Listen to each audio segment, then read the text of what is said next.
ஊடகம வந்தாலும் பிரச்சனை இல்லை, பிரச்சனை இல்லை. ஆனால் அந்த ஸ்கூல் நாசமாக போகும். ஸ்மார்ட் ஃபோன் சின்ன பொண்ணுலாம் யூஸ் பண்ணுறாங்களா வருமா? கொஞ்சம் போல்டாக கொடுங்க, இன்னும் பொடியத்தில் கொடுக்காதீங்க, எல்லாம் போல்டாக கொடுங்க. சுனாமி பூகமெல்லாம் வந்துன்னா அந்த மாதிரி மெசேஜ் வந்தால் நீ என்ன பண்ணுவ? அடுத்த ஸ்ட்ரெயிட்டாக ட்ரெஸ்ஸெலாம் மறைச்சிக்கினே ஒரு ஓட்டு.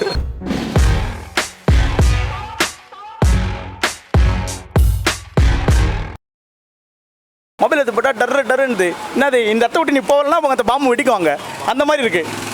ஸோ அந்த மாதிரி பயமாக இருக்குது. என்னடா மொபைல் ரிப்பேர் ஆகிடுச்சா இன்னும் ஆச்சு பயம். அப்படியே இது ஆகிட்டேன். அப்புறம் இன்னமும் எழுத்துக்கள் வந்துச்சு. அப்புறம் ஏதோ ஒன்றும் இல்லை அப்படிச்சு, ஏதோ மெசேஜ் அனுப்பிச்சிடாங்க போல அப்படின்னு நினச்சி விட்டேன். அதில் ஓகே கேட்டிருப்பாங்களே, கேன்சல். ஓகே கேன்சல் தான் கொடுத்தேன். ஆமாம், பயந்துட்டேன். எக்ஸாம் வேறு இது இந்த திடீர்னு வந்தோடனே மேம் ஃபோன் வாங்கிக்கிறாங்கண்ணா. அதனால் ஒரு 8 பசங்க பாதிப்பட்டாங்க. எக்ஸாம் ஹாலில் பார்த்து இது முடியல, ரொம்ப இந்த மாதிரி ஸ்கூலில் நீ ஏதோ ஒன்று பண்ணிகிட்டு இருக்க, இப்போ மெசேஜ் வந்துருச்சு, ஸ்கூல் மேலே ஏதோ வெடிகுண்டா ஏதோ ஒன்று போட போகிறாங்க. சும்மா ஒரு எக்ஸாம்பிளுக்கு போடுங்க, கம்பல்சரி அந்த ஸ்கூல் மேலே போட்டு அவனை நானே ஒன்று போட்டு. தளபதி லியோ படத்தை பற்றி எதனா கேட்கலாம். அது என்னன்னு கூட எனக்கு இப்போ சொல்லவே இல்லை. இந்த மாதிரி படம் பார்த்துட்டு இருக்க, டக்குன்னு ஏதோ பூகம்பமோ ஏதோ வருதுன்னு வச்சுக்க, ஒரு மெசேஜ் வருது உனக்கு, அலர்ட் மெசேஜ். அப்போ நீ படத்தை பார்ப்பியா இல்லை மெசேஜை பார்த்து கட் பண்ணி விட்டுருவோம்? ஃபஸ்ட்டு நம்மளுக்கு படம் தான் ஃபஸ்ட்டு. பட் நேற்று வந்ததுனால திடீர்னு போட்டதுனால நிறைய பேருக்கு பயம் வந்து போச்சு. பேப்பரில் பார்க்கும்போது அந்த மெசேஜ் இருந்தது. சுனாமி வருதுன்னா இப்போ அவங்க அதுக்கு தான் அவங்க சொல்கிறாங்க. இப்போ சுனாமி இந்த ஏரியா வருதுன்னா அந்த ஏரியாவில் டவரில் இருக்கிறவங்களுக்கு அதை சொல்லணும்னு. இப்போ எக்ஸாம்பிள், இப்போ தேனாம்பேட்டில் ஒரு ப்ராப்ளம்னா அந்த தேனாம்பேட்டை டவரில் இருக்கிற மொபைலுக்கு அவங்க அந்த சிக்னல் கொண்டு போகிறாங்க. ஸோ அதுவும் அவங்க ரீஜனல் லாங்குவேஜும் கொண்டு வராங்கன்றது அது ரொம்ப யூஸ்ஃபுல் தான். இருக்கவங்களாம் தெரியும். பட் ஆனால் அந்த வேலை செய்கிறவங்க அவங்களாம் பார்த்தீங்கன்னா அந்த பேசிக் மொபைல் தான் வச்சுருப்பாங்க, அவங்களுக்குலாம் செட் ஆகாதுல. அதுக்கப்புறம் யூடியூப்லலாம் போட்டு பார்த்தோம். யூடியூப்ல அப்புறம் கொஞ்சம் இன்ஃபர்மேஷன் கிடச்சிது. இப்போ உங்கள்கிட்ட ஃபோன் இல்லைங்கிறீங்க, எப்படி இப்போ சுனாமிலாம் வந்துச்சுன்னா எப்படி உங்களை அலர்ட் பண்ணுவோம்? இப்போ தற்போது நான் ரிப்பேருக்கு கொடுத்துருக்கேன் ஃபோனு. ரிப்பேர் கொடுத்துருக்கேன். இப்போ மெசேஜ் அவர் ரிப்பேர் பண்ணவருக்கு தான் வாங்கியிருப்பார் இல்லையே, சிம் கார்டு எடுத்துருக்கேன் இல்லையா.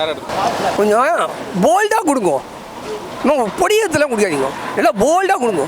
அதான் சரி வரும், அப்போ தான் சரி வரும். பொடியத்தவங்க தான் அவ்வளோ இது அவேர்னஸ் இருக்காது. எல்லாம் போல்டாக கொடுங்க, இல்லை பெரிய எழுத்துக்கெல்லாம் அழகாக கொடுங்க, அப்போ தான் அவேர்னஸ் உண்டாகும். ஒரு மெசேஜ் வந்தோடனே நீங்கள் எப்படி அலர்ட் ஆவீங்க? இல்லை அந்த நேரத்தில் எப்படிங்க மொபைல்லாம் பார்க்க முடியும்? அவங்க இருக்கிறதுல அவங்க உயிரை காப்பாற்றிக்க முடியும். எப்படி மொபைல்லாம் நியூஸ் பார்த்தா தெரிஞ்சிக்கலாம், மெசேஜ் பார்த்து தெரியாது இல்லையா நமக்கு? கிடையாது. நடைமுறைக்கு சாத்தியம் நினைக்கிறீங்க? 100% இல்லைங்க சார். இப்போ என் கூட இருந்தவங்களும் நேற்று எல்லாரும் நாங்கள் ஒரு 5 பேர் வேலை பார்த்தோம். 5 பேரும் மெசேஜ் வந்தது. ஆனால் என்னென்னு தெரியாத கட் பண்ணி விட்டோம் எல்லாருமே. ஓகே இல்லை சார், நடக்கிறது தான் சார் நடக்கும். இயற்கையை யாராலையும் மாற்ற முடியாது. என்ன எவ்வளோ பேரழிவுகள் நடந்து கொண்டு தான் இருக்குது. அதனால் நமக்கு எந்த ஒரு ஆச்சரியம் கிடையாது. நடக்கிறது தான் சார் நடக்கும். அதுக்காண்டி பயந்து நம்ம எங்கே ஒன்றாலும் வரதானே போகுது. இப்போ எனக்கு சுனாமி பூகம்பம் வருதுன்னாக்கா இந்த மாதிரி என்னுடைய மெசேஜில் வந்துருக்குது, நீங்கள் கொஞ்சம் கேர்ஃபுல்லாக இருங்க. நம்ம தான் 10 பேருக்கு பப்ளிசிட்டி பண்ணணும்.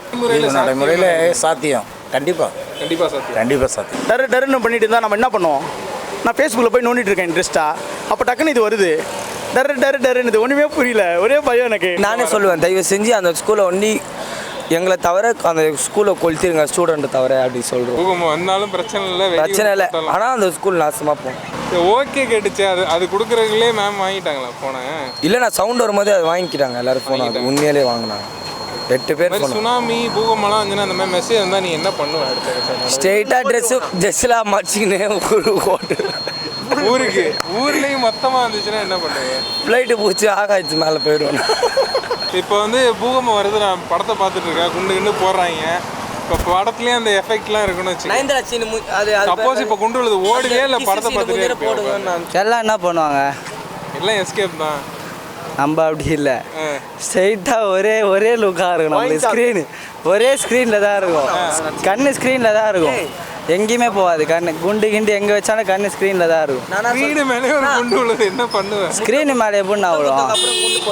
பூகம்பம் வருது, குண்டு வருதுன்னா கரெக்டாக ஸ்க்ரீன் எங்கே இருக்கிறதுக்கு முன்னாடி பார்த்தாடா போடுவாங்க. நான் கரெக்டாக எங்கே விழுதோ அங்கே தானே எல்லாம் ஓட வேண்டியதான்.